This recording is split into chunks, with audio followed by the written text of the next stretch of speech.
Hello everyone, आप सभी का स्वागत है हमारे यूट्यूब चैनल नेक्सस एकेडमी पे। आज इस सेशन में हम सॉल्व करेंगे सभी नंबर सिस्टम के क्वेश्चंस जो कि पूछे गए थे एसएससी सीजीएल 2020 टीयर 1 में। ये वीडियो 2 पार्ट में रहेंगी, सो सब्सक्राइब करके बेल आइकन पर क्लिक कर दीजिए जिससे कि आपसे इसका पार्ट 2 मिस ना हो। इससे पहले हमने अब तक नंबर सीरीज और परसेंटेज के सभी क्वेश्चन जो कि एसएससी सीजीएल 2020 टीयर 1 में पूछे गए थे डिस्कस कर चुके हैं। आप हमारी SSC CGL 2020 chapter wise solution playlist में उन वीडियो को जाकर देख सकते हैं। इस प्लेलिस्ट का लिंक आपको डिस्क्रिप्शन में मिल जाएगा। नंबर सिस्टम में इस बार मैक्सिमम क्वेश्चन डिविजिबिलिटी रूल पर बेस्ड है। इस वीडियो में हम क्वेश्चन के थ्रू सारे कॉन्सेप्ट कवर कर लेंगे, सो इस वीडियो को एंड तक जरूर देखें। और इसके बाद जो क्वेश्चन इन फ्यूचर पूछे जा सकते हैं वो भी आप अच्छे से कर पाओगे। तो शुरू करने से पहले इस वीडियो को लाइक कर लीजिए और चैनल को सब्सक्राइब करके बेल आइकन पर क्लिक कर दीजिए जिससे कि आप किसी भी इंपॉर्टेंट अपडेट को मिस ना करें। तो चलिए शुरू करते। तो पहला क्वेश्चन दिया है, find the difference between squares of the greatest value and the smallest value of P if the number ये दिया है, ये नंबर 3 से डिविजिबल होना चाहिए। तो 3 का डिविजिबिलिटी रूल वो पहले देखते हैं। 3 का डिविजिबिलिटी रूल ये क्या बोलता है? 3 का डिविजिबिलिटी रूल में बोलता है कि जो सम ऑफ डिजिट्स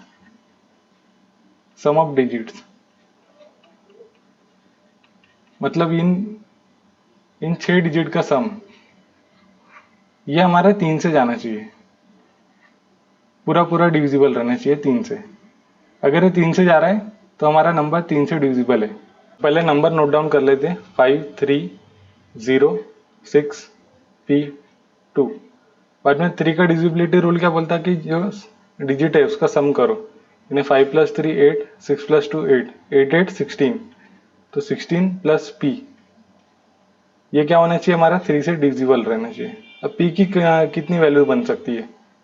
P की वैल्यू 0 to 9 के बीच में कुछ भी बन सकती है। 0 1 2 ऐसे आगे आगे जाके 9, यानी लोएस्ट वैल्यू 0 बन सकती है और हाईएस्ट वैल्यू 9 बन सकती है। तो देखते हैं हम पहले, अगर 0 रहेगा तो 16 3 से जा सकता है क्या? नहीं। फिर अगर P की वैल्यू 1 ली है तो 16 + 1 17, ये भी 3 से नहीं जाएगा। अगर हमने P को 2 लिए तो 16 + 2 18, ये 3 से पूरा डिविजिबल है। यानी कि P = ये एक वैल्यू हो गई हमारे पास।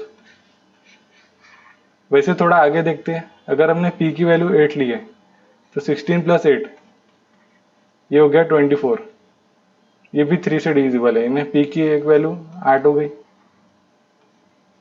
इन दो वैल्यू हमारे पास हो गई, P की 2 हो गई और एक 8 हो गई। तो वही बताना है हमारे को, ग्रेटेस्ट वैल्यू और स्मॉलेस्ट वैल्यू दोनों का स्क्वायर का डिफरेंस, यानी 8 स्क्वायर - 2 स्क्वायर यानी 64 - 4 = 60 यानी ऑप्शन नंबर ए हमारा आंसर हो गया, 60 आंसर। आगे चलते। तो क्वेश्चन में दिया है, find the sum of squares of the greatest value and the smallest value of k. पिछले क्वेश्चन में हमें डिफरेंस पूछा था, इस क्वेश्चन में हमें सम पूछ रहा है। तो ये वैल्यू दी है 45082, इसको बताना कि डिविजिबल है क्या 3 से, यानी सेम 3 के डिविजिबिलिटी रूल पे बेस्ड क्वेश्चन है। तो सबसे पहले नंबर नोट डाउन कर लेते हैं, 4 5 0 8 2 एंड के। तो 3 का डिविजिबिलिटी रूल बोलता है पहले सम ऑफ डिजिट कर लो, यानी 4 + 5 9, 8 + 2 10, यानी 19 + के। ये हमारा 3 से डिवाइड होना चाहिए। तो हमारे को ग्रेटेस्ट वैल्यू चाहिए एक और एक स्मॉलेस्ट वैल्यू चाहिए। के की कितनी वैल्यू हो सकती है? के की वैल्यू 0 to 9 में कुछ भी हो सकती है। तो सबसे पहले हम 0 से ट्राई करते हैं। तो 19 + 0, 19 3 से नहीं जाता है। देन अगर के की वैल्यू 1 ली है तो 19 + 1 20, ये भी 3 से नहीं जाता है। अगर हमने 2 लिए वैल्यू के की, 19 + 2 21, ये 3 से चले जाएगा, यानी एक वैल्यू हमारे पास के की 2 आ गई। वही फिर थोड़ा आगे जाते हैं, अगर हमने के की वैल्यू 8 ली है तो 19 + 8 27, ये भी चले आता है, यानी दूसरी के की वैल्यू कितनी आ गई 8। तो एक स्मॉलेस्ट वैल्यू 2 हो गई, यानी एक लार्जेस्ट वैल्यू ग्रेटेस्ट वैल्यू 8 हो गई। तो इसका हमारे को सम बताना है, यानी 8 square plus 2 square means 64 plus 4 equals 68। ये हमारा आंसर हो गया। 68 मीन्स ऑप्शन नंबर ए। आगे चलते। तो क्वेश्चन में दिया what is the value of के सच दैट द नंबर, ये जो नंबर है ये 6 से डिविजिबल होना चाहिए। 6 से डिविजिबल मतलब ये नंबर 2 से भी जाना चाहिए एंड 3 से भी जाना चाहिए। 2 का डिविजिबिलिटी रूल क्या बोलता है? 2 का डिविजिबिलिटी रूल बोलता है कि लास्ट डिजिट हमारा इवन रहना चाहिए। Last digit must be even, ये हमारा 2 का डिविजिबिलिटी रूल बोलता है। देन 3 का डिविजिबिलिटी रूल हमने देखे थे कि सम ऑफ डिजिट वो 3 से डिविजिबल रहना चाहिए।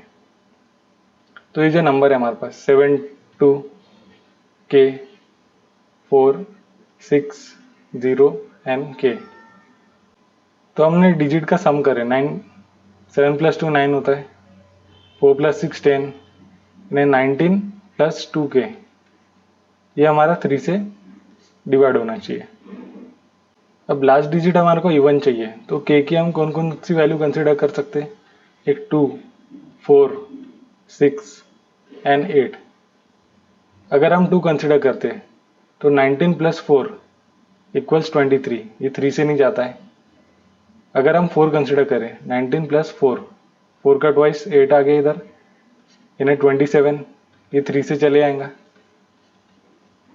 उसके बाद सिमिलरली 6 अगर कंसिडर करें तो 19 + 12 वो हो जाएगा हमारा 31, वो नहीं जा सकता है। फिर अगर 8 कंसिडर करें तो 19 + 16 इक्वल्स 35, ये भी 3 से डिविजिबल नहीं है। तो इस तरीके से हमारा जो आंसर आ जाता है वो आ जाता है k = 4, क्योंकि हमने इधर 4 कंसिडर करे थे 19 + 8 यानी 27/3, ये हमारा डिविजिबल हो गया था, मतलब 4 आंसर हो गया इन ऑप्शन नंबर ए। आगे चलते। अब क्वेश्चन दिया हमारे को 11 के डिविजिबिलिटी रूल पे, यानी ये जो नंबर है 30a68b, ये हमारा 11 से डिवाइड होना चाहिए। अब देखते हैं 11 का डिविजिबिलिटी रूल वो क्या बोलता है। 11 के डिविजिबिलिटी रूल में है कि सम ऑफ ऑड डिजिट, इसका डिफरेंस करना है हमारे को सम ऑफ इवन डिजिट से। सम ऑफ इवन डिजिट, ये जो डिफरेंस है, इसमें जो डिफरेंस आएगा हमारा नंबर वो 11 से कैंसिल होना चाहिए। वो नंबर -22 से भी कैंसिल हो सकता है, -11 से भी कैंसिल हो सकता है, या वो 0 से भी, 11 एंड 22, यानी कोई भी 11 का मल्टीपल। तो ये नंबर को कंसिडर करते पहले 30a68b। पहले ऑड डिजिट का सम कर लेते हैं, 3 + a + 8, इसको लिख लेते 3 + a + 8। देन इवन डिजिट यानी 0 6 एंड b, 0 + 6 + b, ये हमारा जाना चाहिए 11 के मल्टीपल, जैसे कि -22 -11 0 11 22। तो पहले इसको सिंप्लीफाई कर लेते हैं। 8 - 6 2 आ गया, 2 + 3 5, यानी 5 + a - b, ये हमारा जाना चाहिए 11 से। अब देख सकते हैं कि 5 प्लस अगर ये वैल्यू हमारी 6 रही तो ये 11 से चले आएगा पूरा। 5 + 6 = 11, यानी कि ए और बी के कौन कौन से मान हो सकते हैं। यानी अगर ए हमारा 6 है तो बी 0, यानी 6 - 0 हो सकता है एक, फिर 7 - 1 हो सकता है, उसके बाद 8 - 2 हो सकता है, देन 9 - 3 हो सकता है। तो हमारे को इधर क्या चाहिए, क्वेश्चन में हमें क्या रिक्वायर्ड है कि a ग्रेटर देन b। आप देख सकते हैं कि a की वैल्यू जो है वो 9 से ज़्यादा नहीं जा सकती है, मतलब b की ये मैक्सिमम वैल्यू हो गई हमारे पास जो हम इससे ज़्यादा ले नहीं सकते क्योंकि ए की वजह से। तो हमारी जो वैल्यू है बी की ग्रेटेस्ट वैल्यू वो क्या आ गई 3। 3 यानी ऑप्शन नंबर सी हमारा आंसर हो गया। आगे चलते हैं। उम्मीद है आपको ये सेशन पसंद आ रहा होगा। ऐसे ही चैप्टर वाइज सॉल्यूशन के लिए आप हमारे चैनल को सब्सक्राइब कीजिए और इस सेशन की आपको पीडीएफ हमारे Telegram channel @Nexus Academy YT इस पे मिल जाएंगी। सो आगे चलते हैं। तो फिर से क्वेश्चन हमारे को 11 के डिविजिबिलिटी रूल पे दिया हुआ है कि ये संख्या 11 से जाना चाहिए। तो 11 का डिविजिबिलिटी रूल क्या बोलता है, पहले फिगर को लिख लेते। 4 2 A 4 8 B। तो 11 का डिविजिबिलिटी रूल क्या बोलता है, पहले सम ऑफ ऑड डिजिट यानी 4 + A + 8 इसका सम कर लिए एंड 2 + 4 + B यानी सम ऑफ इवन डिजिट 2 + 4 + B इसको सॉल्व कर ले पहले। तो आप देख सकते हो कि 4 से 4 कैंसिल आउट हो गया। 8 - 2 यानी 6 आ गया। 6 + A - B ये फिगर हमारी 11 से जाना चाहिए। अब देख सकते हैं कि क्वेश्चन में दिया है A is greater than B। इसको हम ऐसे भी लिख सकते हैं A - B ये 0 से ग्रेटर रहना चाहिए। तो ये जो हमारी फिगर है ये 11 से कब जाएंगे, जब ये 6 प्लस इतना पार्ट हमारा 5 रहेगा। अब ये 5 कैसे रहेगा, A और B के क्या क्या मान हो सकते हैं, एक 5 - 0 देन 6 - 1 उसके बाद 7 - 2 फिर 8 - 3 फिर उसके बाद 9 - 4। इससे ज़्यादा वैल्यूज़ नहीं हो सकती ए और बी की। अब हमारे को बोला कि स्मॉलेस्ट वैल्यू ऑफ ए, तो हम देख सकते हैं कि इधर स्मॉलेस्ट वैल्यू कौन सी है 5, यानी हमारा आंसर क्या हो गया ए = 5। ये सबसे स्मॉलेस्ट वैल्यू है, मतलब ऑप्शन नंबर बी हमारा आंसर हो गया। आगे चलते हैं। आप देख सकते हैं कि क्वेश्चन में दिया है find the sum of all the possible value. इस बार sum of all the possible value ये पूछ रहा है। फिगर दिए 4A 0 6 7 B ये 11 से जाना चाहिए। तो 11 का डिविजिबिलिटी रूल लगा देते इसमें, पहले फिगर नोट कर लेते। तो 11 का डिविजिबिलिटी रूल क्या बोलता है, पहले सम ऑफ ऑड डिजिट यानी 4 + 0 + 7 4 + 0 + 7 इसका डिफरेंस करना है सम ऑफ इवन डिजिट यानी A + 6 + B A + 6 + B। तो 7 - 6 1 आ गया। 1 + 4 5 5 माइनस इसको ब्रैकेट में रहने देते A + B ये जाना चाहिए -22 या -11 या 0 11 22 किसी भी नंबर से जा सकता है। अब ये कब जाएंगे, आप देख सकते हैं कि अगर हमने A + B इसकी वैल्यू अगर 5 ली है यानी A + B = 5 A + B = 5 तो 5 - 5 0 यानी डिविजिबल हो जाएगा ये 11 से। उसके बाद हमें पता है कि A और B दोनों की मैक्सिमम वैल्यू हम 9 ले सकते हैं। 9 + 9 18 हो जाएगा। 18 - 5 13 वो 11 से नहीं जाता है। अगर हम थोड़ा नीचे आए 8 + 8 16 A + B की वैल्यू 16 ली है। 5 - 16 = -11 यानी ये भी फिर से डिविजिबल हो गए, यानी ये मिनिमम वैल्यू हो गई, ये मैक्सिमम पॉसिबल वैल्यू हो गई। इन दोनों का सम ही पूछ रहे हैं। 15 + 16 = 21 यानी 21 हमारा आंसर हो गया, यानी ऑप्शन नंबर सी। आगे चलते। तो क्वेश्चन में दिया है इफ द 6 डिजिट नंबर, ये एक नंबर दिया है, ये 88 से डिविजिबल होना चाहिए। 88 यानी 8 से भी जाना चाहिए एंड 11 से भी जाना चाहिए। तो पहले देखते हैं 8 का डिविजिबिलिटी रूल। 8 का डिविजिबिलिटी रूल में क्या कहना है, 8 का डिविजिबिलिटी रूल बोलता है कि लास्ट जो 3 डिजिट है वो 8 से जाना चाहिए। हम देख सकते हैं कि लास्ट 3 डिजिट क्या है 2 3 y, ये 8 से जाना चाहिए। 8 से कब जाएगा, जब ये एक इवन नंबर रहेगा आखिरी में, यानी 0 2 4 6 8। अगर हमने इधर वैल्यू सिलेक्ट करे 2 तो नंबर क्या हो जाता है 232। ये पूरा 8 से कैंसिल होता है 29 टाइम्स। मतलब कि हमारी y की वैल्यू क्या आ गई, y इक्वल 2। फिर आगे हमारे को वही वैल्यू पुट कर देने का है और 11 का डिविजिबिलिटी रूल लगाना है, यानी 5x 4 2 3 और y की वैल्यू थी 2। अब 11 का डिविजिबिलिटी रूल क्या बोलता है, ऑड डिजिट का सम पहले कर लो, यानी 5 + 4 + 9 सॉरी +3। फिर इवन डिजिट x + 2 + 2, इसका डिफरेंस कर लिए x + 2 + 2। आप देख सकते हैं कि ये 2 2 ये 4 से कैंसिल हो गए, यानी 5 + 3 8 8 - x। अब ये किससे डिविजिबल होना चाहिए, इधर 8 की बारी आ गई, यानी 8 से छोटा जो नंबर है उससे डिविजिबल होना चाहिए। तो 8 से छोटा हम देख सकते हैं कि ये मतलब ये 0 से डिविजिबल होना चाहिए, यानी इधर से हम देख सकते हैं कि x की वैल्यू क्या आ गई 8। अब इक्वेशन क्या दिया हमारे को, 5x - 8y। इसमें दोनों वैल्यू पुट कर दिए, यानी 5 × 8 40 -8 × 2 = 16।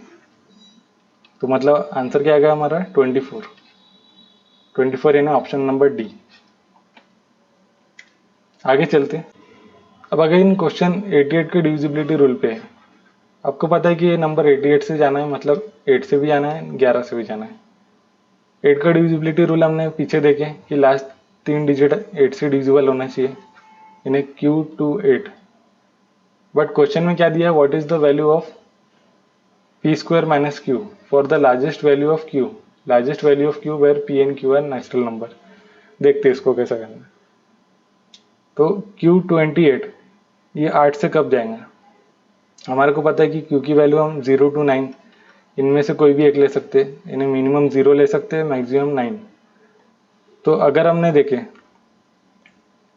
क्योंकि अगर हमने 9 वैल्यू पुट करे 928, ये 8 से कैंसिल आउट होता है क्या, तो अगर 8 से कैंसिल आउट करने के तो 116 मतलब मैक्सिमम वैल्यू हो गई क्योंकि यानी Q = 9 पता चल गया हमारे को।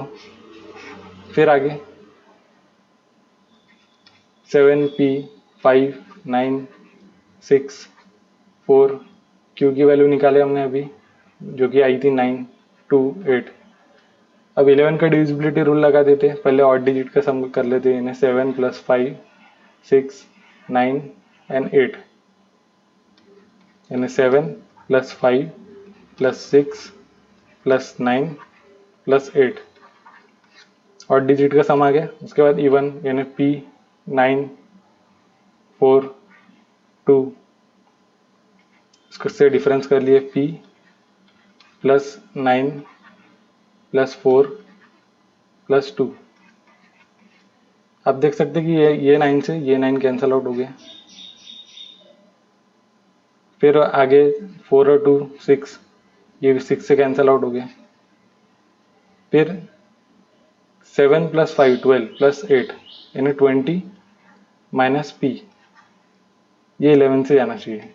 11 से जाना चाहिए मतलब 22 से भी जा सकता है, -11 से भी जा सकता है, 0 से भी जा सकता है, 11 से भी एंड 22 से भी। तो अगर हमने p की मैक्सिमम वैल्यू जैसे कि जो कि होती है 9 उसको एज्यूम करें, तो 20 - 9 = 11। आप देख सकते हैं कि 11 से कैंसिल आउट हो जाएंगे, मतलब p की वैल्यू क्या मिल गई हमारे को, p की वैल्यू भी 9 मिल गई, p = q = 9 है। तो इक्वेशन क्या दिया हमारे को, p² - q, ये निकालना है। p² यानी 81 माइनस q की वैल्यू है 9, तो ये आ जाता 72 यानी ऑप्शन नंबर ए। आगे चलते हैं। तो क्वेश्चन दिया इफ द 8 डिजिट नंबर, ये नंबर दिया है, ये 72 से जाना चाहिए। 72 मतलब 8 से भी जाना चाहिए एंड 9 से भी जाना चाहिए। फिर then what is the value of 7x + 2y for maximum value of y की मैक्सिमम वैल्यू लेना है। तो पहले देख लेते हैं, 8 का डिविजिबिलिटी रूल लगा लेते हैं इधर, यानी आखिर के 3 डिजिट 3y 4। तो हमें y की मैक्सिमम वैल्यू लेना है। मैक्सिमम वैल्यू 9 होती है, मगर 394 वो 8 से नहीं जाता है, बट 384 वो 8 से 48 टाइम्स जाता है। मतलब y की वैल्यू हम 8 ले सकते हैं, 8 ही लेना पड़ेगा क्योंकि मैक्सिमम वैल्यू 8 हुई। फिर उसके बाद 9 का डिविजिबिलिटी रूल लगा देते हैं, 8 8 8 x 5 3, y की वैल्यू 8 आई थी, उसके बाद 4। तो 9 का डिविजिबिलिटी रूल क्या बोलता है कि सम ऑफ डिजिट कर लो पहले। तो 8, 8 16, 24, 32, 40 एंड 44। तो 44 प्लस x, ये 9 से जाना चाहिए। 4 प्लस 4 8, इसको भी फिर से सम कर लिए। 8 प्लस एक्स, ये 9 से जाना चाहिए। ये 9 से कब जाएंगा, जब x की वैल्यू 1 रहेंगी। तो 8 प्लस 1 इक्वल 9। तो x की वैल्यू 1 आ गई और y की हमने निकाले थे 8। अब इक्वेशन क्या दिया हमारे को, 7x प्लस 2y। इसमें वो वैल्यू पुट कर दिए, यानी 7 1 7 प्लस 2y यानी 8 2 16।